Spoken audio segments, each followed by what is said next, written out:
오늘 본문은 하나님을 사랑하여 마음을 다하고 뜻을 다해 섬길 때 주어지는 복에 관해 언급하고 있습니다. 먼저 모세는 이스라엘 백성들이 하나님을 사랑하고 마음과 뜻을 다해 섬김으로 인해 하나님께서 이스라엘 백성에게 이른 비와 늦은 비를 적당한 때에 내리시게 함으로 이스라엘 백성들이 얻을 곡식과 포도주와 기름을 얻게 될 것이다 라고 이야기하고 있습니다.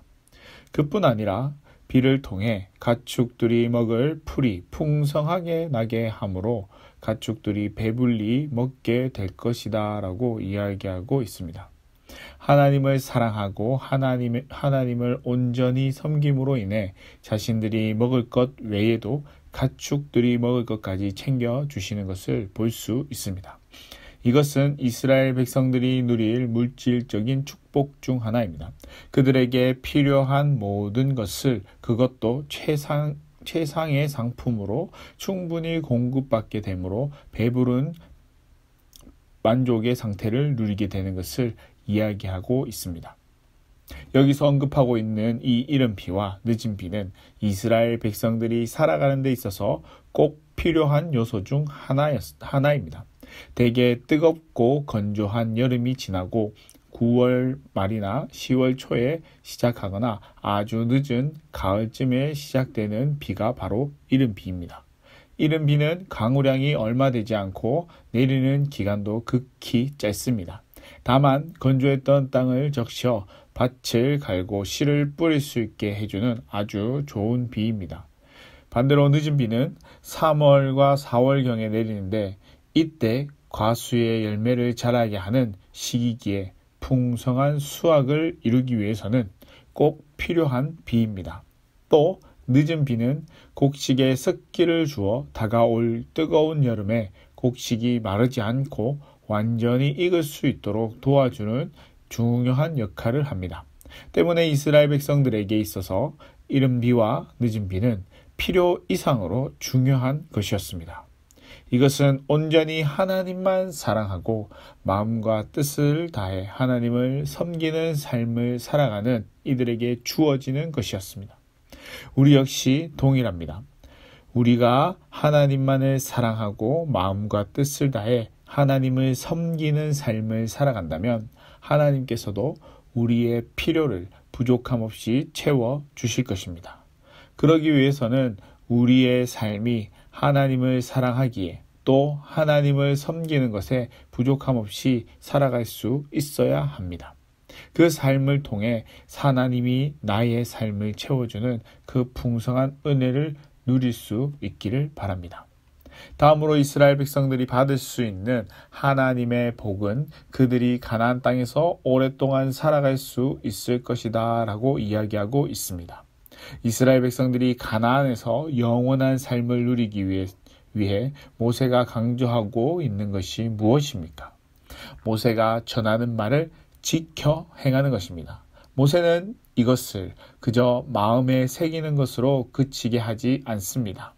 18절 이하에서 기록하고 있듯이 손목에 매어 기호를 삼고 너희 미간에 붙여 표를 삼아 자녀들에게 가르치고 집에 앉아 있을 때나 길을 갈 때나 누워 있을 때나 일어날 때 언제든지 하나님의 말씀을 가르치고 집 문설주와 바깥문에 기록하여 가르칠 것을 당부하고 있습니다. 이는 이스라엘 백성들이 하나님의 말씀을 떠나서는 살 수 없음을 이야기하고 있습니다. 시편 119편 105절에 주의 말씀은 내 발의 등이요 내 길의 빛이다 라고 기록하고 있습니다. 이 말은 인생길을 가는 데 있어서 하나님의 말씀이 위험한 길이 아닌 바른 길로 인도해 주는 역할을 한다는 것을 말해주고 있습니다. 결국 하나님의 말씀에서 멀어지면 길을 잃게 되고 잘못된 길로 가게 된다라는 것을 이야기합니다. 주어진 자리에서 오랫동안 살아가기 위해서는 그에 맞는 자리에 있어야 합니다. 그러기 위해서는 하나님께서 가르쳐 주신 그 말씀을 잘 따르고 지켜야만 합니다. 그것이 내가 다른 곳으로 벗어나지 않기 위한 유일한 방법이기 때문입니다. 열왕기상 3장 14절에서 하나님께서 솔로몬에게 이와 같이 말씀하고 있습니다.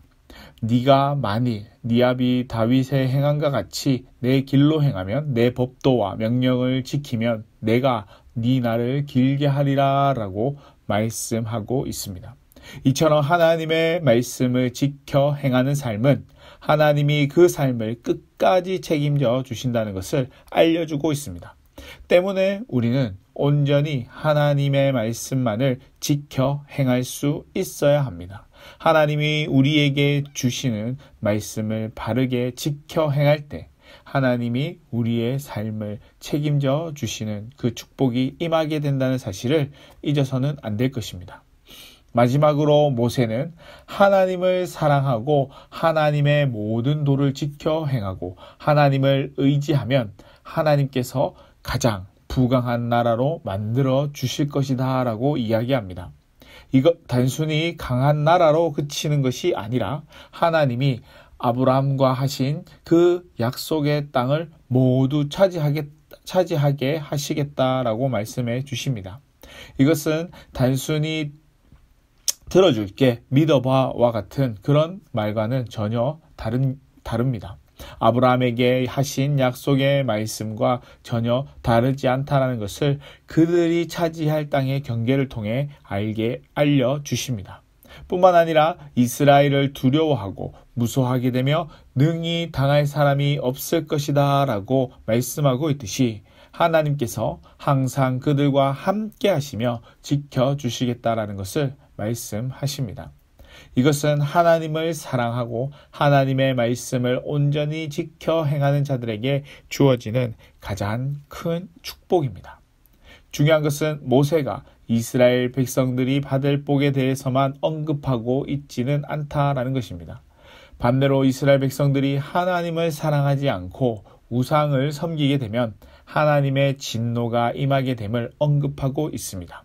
17절 이하의 모세는 이스라엘 백성들이 하나님이 아닌 다른 우상에게 절하는 것으로 인해 하늘을 닫아 비를 내리지 않게 하고 땅에 소산을 내지 않게 하시고 하나님의 주신 약속의 땅에서 멸함을 당하게 된다라고 이야기합니다.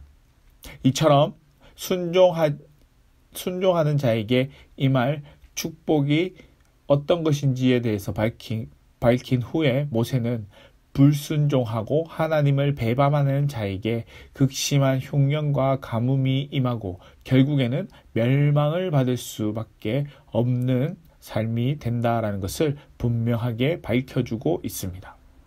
따라서 우리가 취해야 할 태도는 분명합니다. 곧 하나님을 사랑하고 그의 계명을 온전히 지켜 행하는 것이 우리가 취해야 할 태도입니다.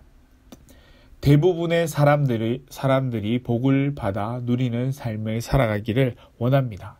그러나 모두가 복을 받아 누리는 것은 아닙니다. 복의 근원이신 하나님께서는 당신의 뜻에 합당한 사람에게 그에 따른 복을 주십니다. 오늘 본문은 그 사실을 명확하게 제시하고 있으며 또한 그 방법이 무엇인지를 알려주고 있습니다.